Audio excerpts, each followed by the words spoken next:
एक घना जंगल था जहां तरह तरह के जानवर और परिंदे रहते थे। उन सबका अपना एक नियम था, प्यार से रहो, किसी को दुख मत दो और अल्लाह को याद करते रहो। उस जंगल में एक नन्हा तोता रहता था, नाम था चिको। चिको बहुत चंचल और शरारती था।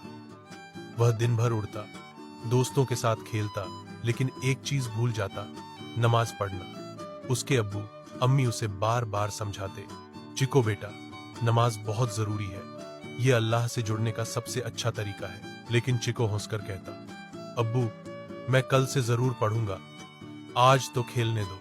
एक दिन जंगल में एक नई चिड़िया आई, नाम था नूरा। वह बहुत समझदार और नेक थी।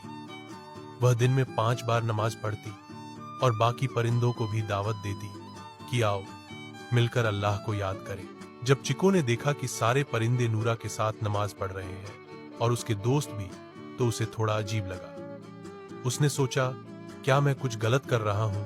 नूरा ने मुस्कुराकर कहा, चिको भाई, नमाज सिर्फ फर्ज ही नहीं बल्कि दिल का सुकून भी देती है। जब हम अल्लाह को याद करते हैं तो वो हमें अपनी रहमत से नवाजता है। चिको को बात समझ में आई, लेकिन उसने पूछा, अगर मैं अब तक नमाज नहीं पढ़ता था तो क्या अल्लाह नाराज होंगे? नूरा ने प्यार से जवाब दिया, नहीं, अल्लाह तो बहुत रहम करने वाले हैं। अगर तुम दिल से तौबा कर लो और सच्चे दिल से नमाज पढ़ना शुरू करो तो अल्लाह सब माफ कर देंगे। उस दिन के बाद चिको ने पक्का इरादा कर लिया कि वह हर नमाज वक्त पर पढ़ेगा।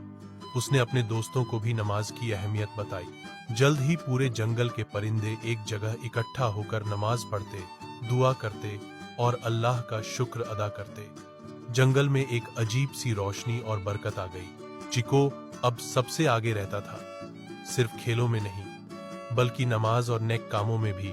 सीख, नमाज इस्लाम का सबसे अहम हिस्सा है। जो परिंदा या इंसान दिल से अल्लाह की तरफ लौटता है, अल्लाह उसे कभी खाली हाथ नहीं लौटाता।